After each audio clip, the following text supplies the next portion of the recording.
le flash d'information. 15h à Brazzaville, 16h à Pretoria et 17h à Mogadiscio. Madame, monsieur, bien le bonjour à vous. La Somalie a annoncé que 42 terroristes Shabab ont été neutralisés lors d'opérations militaires de l'armée dans le sud et le centre du pays. Au Soudan, au moins 68 personnes sont mortes au cours d'une saison de pluie plus abondante que d'habitude dans ce pays, a annoncé le ministère de l'Intérieur soudanais, alors que des abris se sont effondrés et des quartiers ont été inondés, ce qui aggrave encore la situation humanitaire au Soudan. Le secrétaire général des Nations Unies, Antonio Guterres, a appelé à une réforme urgente du Conseil de sécurité de l'ONU. Guterres a critiqué sa structure obsolète et le manque de représentation de l'Afrique qui, selon lui, porte atteinte à la crédibilité de l'organe et sa légitimité mondiale.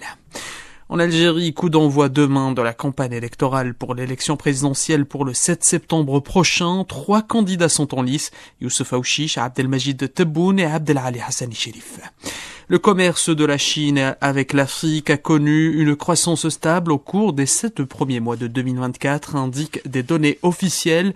Un taux qui a augmenté de 5,5%, glissement annuel à 166 milliards de dollars.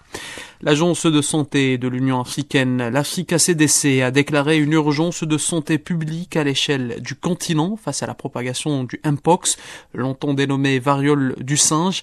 Il s'agit de son plus haut niveau d'alerte. Pour rappel, une nouvelle souche du virus a été détectée en septembre 2023 dans la province du Sud Kivu, dans l'est de la République démocratique du Congo.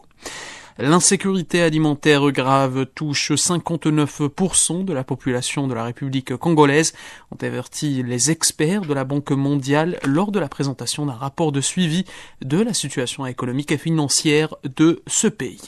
Et des pluies torrentielles et de graves inondations ont touché plus de 700 000 personnes en Afrique de l'Ouest et centrale, à peine 2 mois après le début de la saison des pluies, a annoncé mardi lors d'un point de presse quotidien Farhan Haq, porte-parole adjoint du secrétaire général des Nations Unies.